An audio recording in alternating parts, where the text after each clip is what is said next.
नमस्कार, आप देख रहे हैं हल्ला बोल टीवी। मैं हूं अली। तमिलनाडु में बैठा ये शख्स आखिर क्यों बिहार के इन 4 कोर्ट को बम से उड़ाने की धमकी दे रहा है? Patna civil court, Patna city court, Gayaji civil court और किशनगंज सिविल कोर्ट को। आइए इस पूरे मामले को विस्तार से समझते हैं हल्ला बोल टीवी के संपादक दीपक शर्मा से। देखिए, ये जो खबर आ रही है यह बहुत ही चिंताजनक खबर है। बिल्कुल। न्याय के मंदिर को उड़ाने की धमकी देने वाला यह कौन व्यक्ति है? और यह बार बार धमकी दे रहा है। ऐसा नहीं है कि पहली बार धमकी आई है जी। इससे पहले भी उसने धमकी दी थी मेल भेजकर, जिला सत्र न्यायाधीश के मेल पर ईमेल भेजा जी। और अब फिर उसने ईमेल भेजा है और ईमेल भेजकर उसने कहा है कि Patna civil court, Patna city court, Gayaji civil court और किशनगंज सिविल कोर्ट को बम से उड़ा दिया जाएगा। पिछली बार और इस बार जो ईमेल उसने भेजे हैं उसमें सिमिलैरिटी साफ साफ दिख रही है जी। मतलब इसके पीछे एक ही गैंग, एक ही गिरोह का हाथ हो सकता है। अब पिरबहर थाने की पुलिस छानबीन कर रही है, पूरे कोर्ट परिसर की तलाशी ली जा रही है, कैंपस को खाली कराया गया है पटना सिविल कोर्ट में, गयाजी कोर्ट का जो कैंपस है उसको भी खाली कराया गया है जी। तमाम जजेज अपने चैम्बर से निकल गए हैं, तमाम वकील अपने चैम्बर से निकल गए हैं। पूरे कोर्ट परिसर की गयाजी में भी और पटना सिविल कोर्ट में भी, गयाजी सिविल कोर्ट में भी और पटना सिविल कोर्ट में भी पूरा तलाशी अभियान चल रहा है। अब यह जो देखिए, पटना सिविल कोर्ट में तलाशी अभियान चल रहा है, पटना सिटी कोर्ट में तलाशी अभियान चल रहा है, किशनगंज सिविल कोर्ट में तलाशी अभियान चल रहा है और गयाजी सिविल कोर्ट में तलाशी अभियान चल रहा है। गयाजी सिविल कोर्ट कैंपस जो है उसको पूरी तरह से खाली कराया जा रहा है, तमाम जजेज और वकीलों को वहां से निकाला जा रहा है।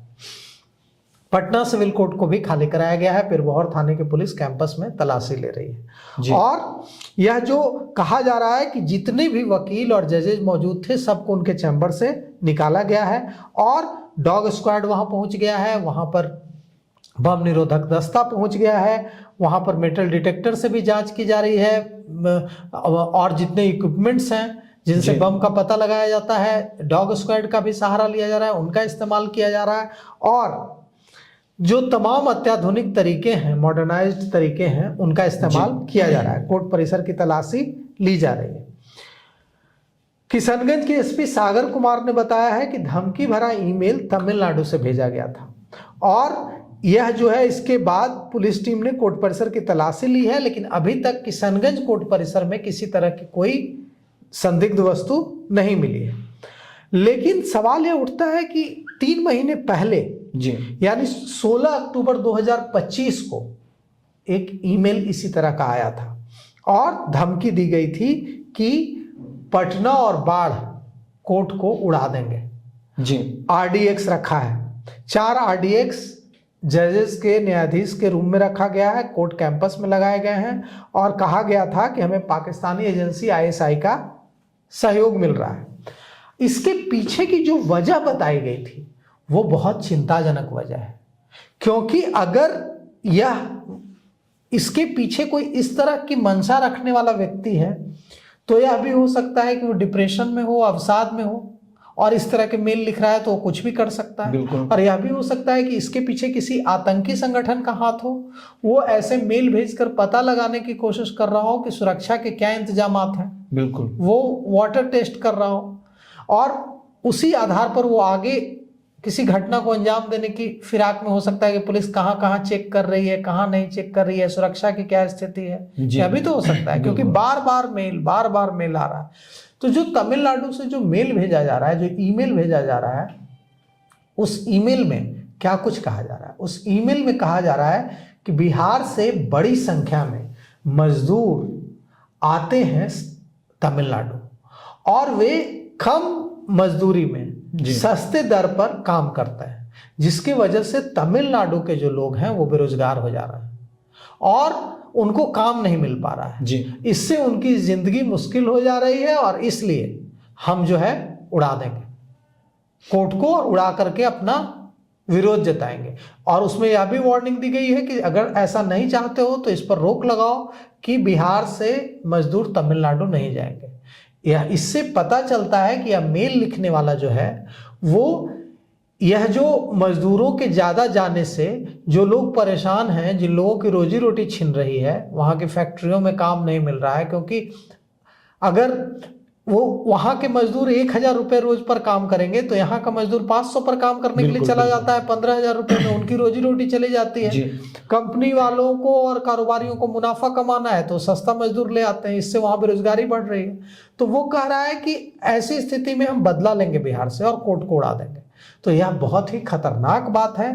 और जिस तरह से Patna civil court, Patna city court, Kishanganj civil court, Gaya ji civil court को उड़ाने की धमकी देने के बाद पुलिस ने जिस तरह से कैंपस को खाली कराया है, गया जी सिविल कोर्ट कैंपस को खाली कराया गया है जी, पूरी वहां जांच पड़ताल चल रही है, डॉग स्क्वाड पहुंचा है, तमाम तरह से छानबीन की जा रही है, किशनगंज में भी जांच की गई है, पटना सिविल कोर्ट में भी जांच की गई है। और यह हर बार यह धमकी ईमेल से आ रही है कि कोर्ट परिसर में RDX रख दिया गया है।